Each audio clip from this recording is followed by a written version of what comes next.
I'm 78 years old, and for the last 30 years, I've lived with a silence so loud it drowns out everything else. They say time heals all wounds, but they're lying. Time doesn't heal. It just buries the hurt under layers of habit and pride until you forget why you were even angry in the first place. I'm talking about my brother David. We haven't spoken since 1996. If you saw us then, you'd have thought we were inseparable. We shared a room as kids, started a business as men, and navigated the deaths of our parents side by side. Then, a disagreement happened. Something about the business, a few $1,000s, and a series of words that should have never been spoken.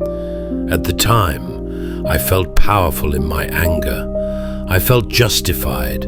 I was the one who was right.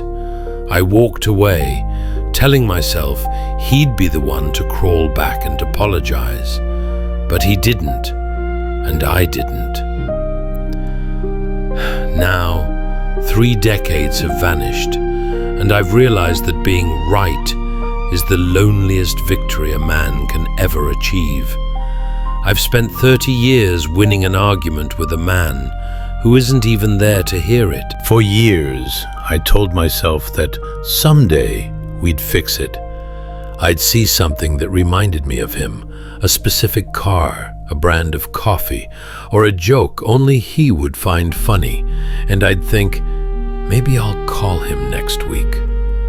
But next week became next year, and next year became a decade. I fell into the same trap many of you are in right now, the belief that time is an unlimited resource.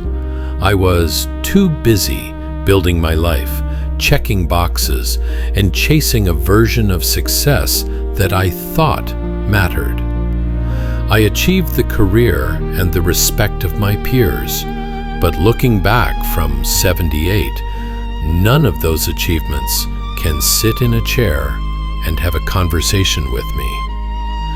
I treated my ego like a treasure that needed protecting, but pride is a cold bedfellow when you're nearing the end.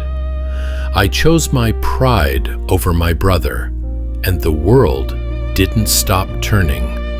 It just got quieter.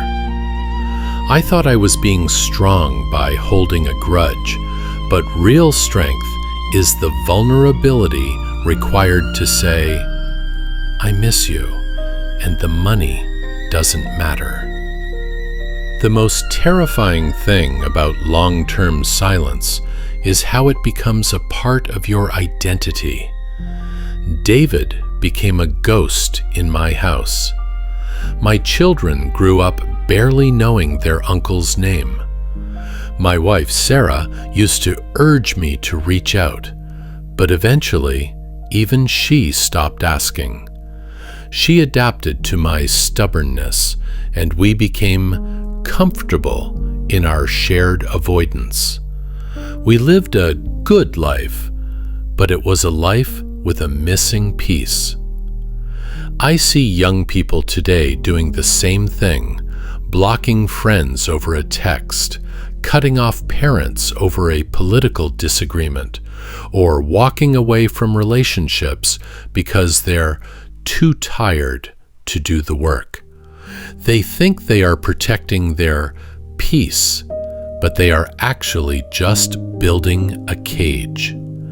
You think you're cutting out toxicity, but sometimes you're just cutting out the only people who truly know your history.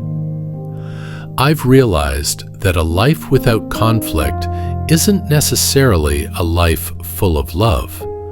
Often, it's just a life full of indifference, and indifference is the true killer of the soul.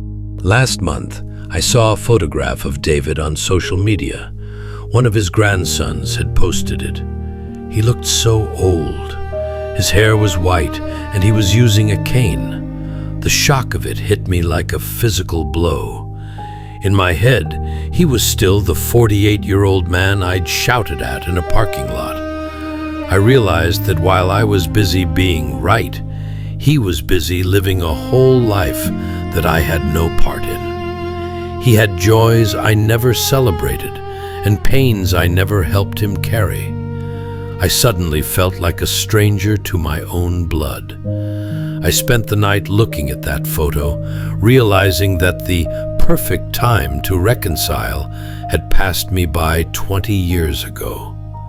I waited for a deadline that finally arrived, and I wasn't ready.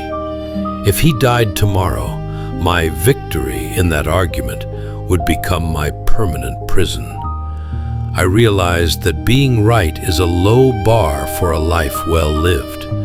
Being a good brother means choosing connection over correctness every single time.